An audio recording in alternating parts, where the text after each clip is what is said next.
Police ಠಾಣೆಯಲ್ಲಿ ಪ್ರಕರಣ ದಾಖಲಾಗಿದೆ. ತಾಯಿಯ ಅಕ್ರಮ ಸಂಬಂಧದ ವಿಚಾರವಾಗಿ ಮನೆಯಲ್ಲಿ ಗಲಾಟೆ ನಡೆಯುತ್ತಿತ್ತು ಎಂದು ಮೃತಳ ಸಹೋದರ ಆರೋಪಿಸಿದ್ದಾರೆ. ಬೆಂಗಳೂರಿನ ಹೆಬ್ಬಾಳದ ಮನೋರಾಯನಪಾಳ್ಯದಲ್ಲಿ ದ್ವಿತೀಯ ಪಿಯುಸಿ ಫಲಿತಾಂಶ ಪ್ರಕಟವಾದ ದಿನವೇ 17 ವಿದ್ಯಾರ್ಥಿನಿ ತನುಶ್ರೀ ನೇಣು ಬಿಗಿದ ಸ್ಥಿತಿಯಲ್ಲಿ ಪತ್ತೆಯಾಗಿದ್ದಾರೆ.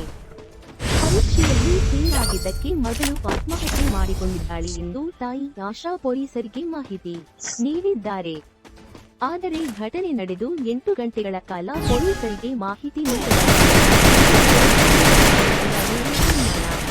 ವ್ಯಕ್ತಪಡಿಸಿದ್ದಾರೆ. ತಾಯಿಯೇ ಮಗಳನ್ನು ಕೊಲೆ ಮಾಡಿ ನೇಣು ಹಾಕಬಹುದು ಎಂದು ಸಂಬಂಧಿಕರು ಆರೋಪಿಸಿದ್ದು, ಹೆಬ್ಬಾಳ ಪೊಲೀಸ್ ಠಾಣೆಯಲ್ಲಿ ಪ್ರಕರಣ ದಾಖಲಾಗಿದೆ.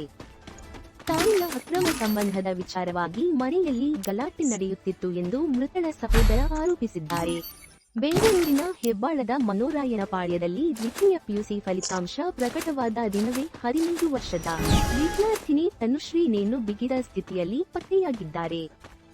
ಪರೀಕ್ಷೆಯಲ್ಲಿ ಫೇಲ್ ಆಗಿದ್ದಕ್ಕೆ ಮಗಳು ಆತ್ಮಹತ್ಯೆ ಮಾಡಿಕೊಂಡಿದ್ದಾಳೆ ಎಂದು ತಾಯಿ ಆಶಾ ಪೊಲೀಸರಿಗೆ ಮಾಹಿತಿ ನೀಡಿದ್ದಾರೆ.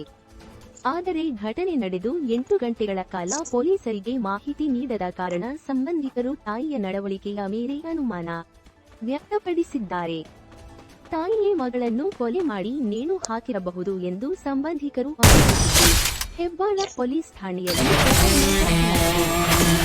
ತಾಯಿಯ ಅಕ್ರಮ ಸಂಬಂಧದ ವಿಚಾರವಾಗಿ ಮನೆಯಲ್ಲಿ ಗಲಾಟೆ ನಡೆಯುತ್ತಿತ್ತು ಎಂದು ಮೃತಳ ಸಹೋದರ ಆರೋಪಿಸಿದ್ದಾರೆ.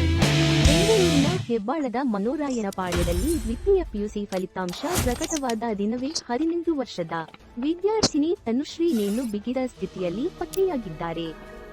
ಪರೀಕ್ಷೆಯಲ್ಲಿ ಫೇಲ್ ಆಗಿದ್ದಕ್ಕೆ ಮಗಳು ಆತ್ಮಹತ್ಯೆ ಮಾಡಿಕೊಂಡಿದ್ದಾಳೆ ಎಂದು ತಾಯಿ ಆಶಾ ಪೊಲೀಸರಿಗೆ ಮಾಹಿತಿ